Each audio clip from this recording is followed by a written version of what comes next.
Moses said to Aaron and to Eleazar and Ithamar, his remaining sons, "Take the grain offering left from the offerings for Adonai made by fire, and eat it without leaven next to the altar, because it is especially holy. Eat it in a holy place, because it is your and your son's share of the offerings for Adonai made by fire. For this is what I have been ordered. The breast that was waved and the thigh that was raised you are to eat in a clean place, you, your sons, and your daughters with you, for these are given to you and your children's share of the sacrifices of the peace offerings presented by the people of Israel. They are to bring the raised thigh and the waved breast along with the offerings of fat made by fire, and wave it as a wave offering before Adonai. Then it will belong to you and your descendants with you as your perpetual share, as Adonai had ordered." Leviticus 10:12-15.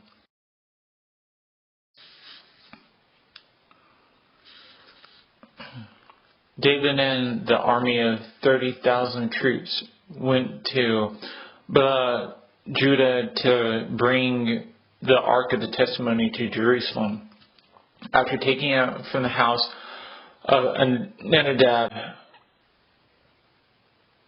on the hill, they put the Ark on a new cart driven by Uzzah, the son of Abinadab. His brother Achio walked in front of the ark. David and the whole house of Israel celebrated in the presence of Adonai with all kinds of musical instruments made of cypress wood, including lyres, lutes, tambourines, rattles, and cymbals.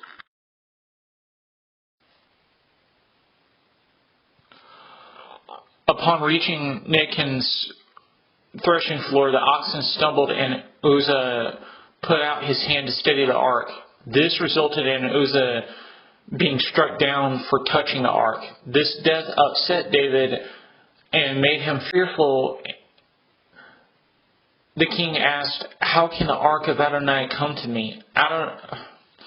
David took it over to the house of Obed Edom the Gittite, where it stayed for 3 months. During these 3 months, Obed-Edom and all his household were blessed.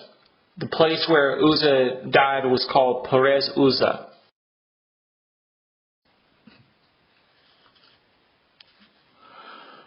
David took the ark from the house of Obed-Edom into the city of David. He had 4 Levites carry the ark to the tent that he had pitched outside of Jerusalem.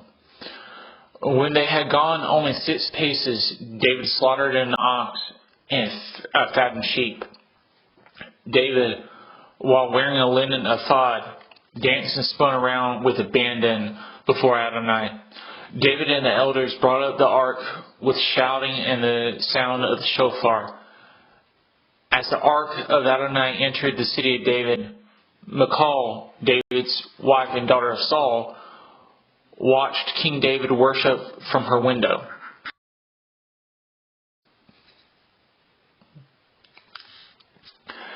They brought the ark in and put it in the place inside the tent that David had set up for it.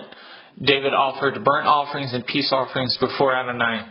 When David had finished offering the burnt offering and peace offerings, he blessed the people in the name of Adonai Tevot. Then he distributed to all the people of Israel, to everyone there, both men and women, a loaf of bread, a portion of meat, and a raisin cake, after which the people all left for their homes.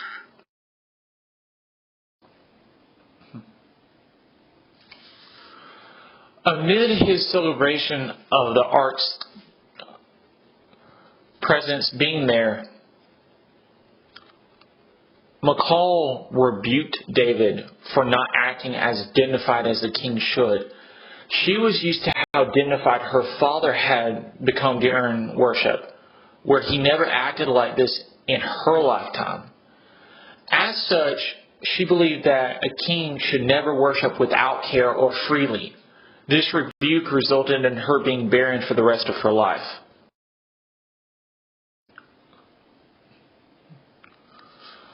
Between 1003 and 1000 BC, David spoke to Nathan, who was one of the prophets and one of his trusted advisors. The king did not feel right about how the Ark of the Testimony being a tent while he was living in a palace. Nathan initially said to David that he should do what he desired to do. Later that night, the prophet was reprimanded by a divine dream for encouraging such. The following morning, the prophet delivered a message to the king. The message was essentially, the Eternal One had never asked about a cedar wood house to be built for his presence. He recalled how he took David from the sheepyards and made him chief over Israel, destroying all his enemies so that he could rule in peace. Furthermore, amid his great reputation and desiring to plant his people Israel in their own place without being disturbed ever again by the wicked,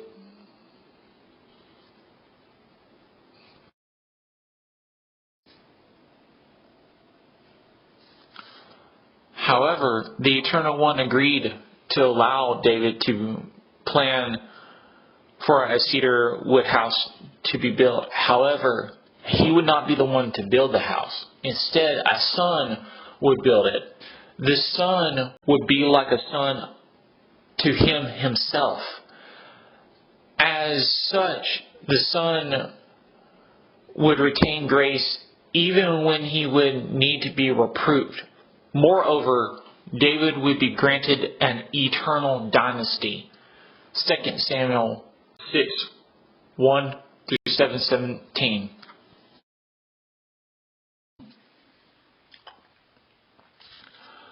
But there was a man named Hananiah who, with his wife Sefira, stole some property, and with his wife's knowledge withheld some of the proceeds for himself, although he did bring the rest to the emissaries. Then Kepha said, "Why has the adversary so filled your heart that you lie to the royal Kodesh and keep back some of the money you received from the land? Before you sold it, the property was yours, and after you sold it, the money was yours to use as you pleased. So what made you decide to do such a thing? You have lied not to human beings, but to Adonai." On hearing these words, Hananiah fell down dead, and everyone who heard about it was terrified. The young men got up, wrapped his body in a shroud, carried him out, and buried him.